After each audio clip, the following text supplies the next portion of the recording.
আছি। যেই ছাত্ররা 24-এর বিপ্লবে তাদের রক্ত ঝরিয়েছে, তাদেরকে আবারও কুমিল্লায় রক্ত ঝরাতে হয়েছে। এই দৃশ্য চোখে চোখে দেখে ভুলে থাকা যায় না। আমি আসলে পারি নাই। সেই দিন কত সাপ্লাই জেনেছিলেন, তারিখ আমার এই মুহূর্তে মনে নাই। সেই দিন একদম ভিক্ষা চাও না, আমি ওই সচিবকে আমি দু একজন ভাই বোনের সাথে কথা বলেছি, তারা এখানে রেখে এসে বলেছে এই দাবি অযৌক্তিক।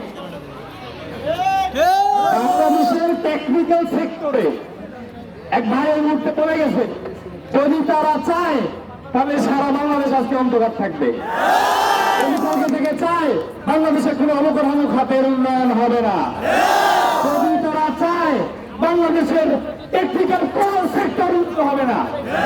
প্রধানমন্ত্রী তার তিনটা থিওরি, জিরো দরিদ্র, জিরো ক্ষুধা এবং শূন্য বেকারত্ব। আর কি শূন্য বেকারত্ব, শূন্য ক্ষুধা, শূন্য দারিদ্র। সেই শূন্য দারিদ্র্যের সত্যকে বাস্তবায়ন করতে চায় শিক্ষার্থীদেরকে বৈষম্যের শিকার হতে দেবেন না। আপনি আসলে আমরা জানি প্রধানমন্ত্রী খুব একজন ডিপ্লোম্যাটিক মানুষ, এক বিশ্ববরণ্য ব্যক্তিত্ব, কিন্তু তারপরেও পর্যন্ত কেন আমার ডিপ্লোমার বাইরে রাজপথে?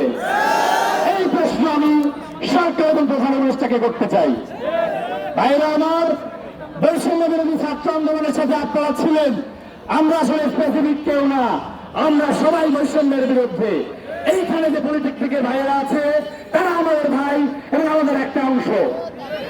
সেই জায়গা থেকে পলিটেকনিক্যাল ভাইয়েরা যেই দিনে আন্দোলন শুরু করেছিল সেই দিন থেকে আজ এবং যতদিন পর্যন্ত এই ভাইদের দাবি মেনে নেওয়া না হবে ততদিন পর্যন্ত বৈষম্য বিরোধী ছাত্র আন্দোলন আপনাদের সাথে আছি, পাশে আছি, রাজপথে সবসময় আপনাদের সাথে থাকি। আপনারা কোনো ভয় পাবেন না। আপনারা যখন আবু সাহেব গুলি খাওয়ার পরে আমাদের সাথে যেইভাবে বুক পেতে নিয়ে গুলি খাওয়ার জন্য রাজপথে থেকেছেন, ঠিক সেইভাবে আপনাদের সাথে আমরা সর্বদা সব সময় আছি, থাকবো ইনশাআল্লাহ। আবু সাহেব মুক্ত, আবু সাহেব মুক্ত, আবু সাহেব মুক্ত। যতদিন পর্যন্ত বাংলাদেশ থেকে বৈষম্য সংকট দূর হবে না ততদিন পর্যন্ত যুদ্ধ থাকবে থাকবে থাকবে। জিন্দাবাদ। আর একটা কথা বললো, এটা আনঅফিসিয়াল কথা, সেটা হলো আমরা তো আসলে ওইভাবে আন্দোলনের সাথে সবাই সবসময় যুক্ত ছিলাম না। এই জায়গায় সাংবাদিক ভাইদের একটা দুঃখ আছে, সেটা হলো সাপ্লাই দিন আমাদের প্রোগ্রাম হয়, অনেকেই আমরা আসলে তাদের সাথে ভালো ব্যবহার করি নাই। আমি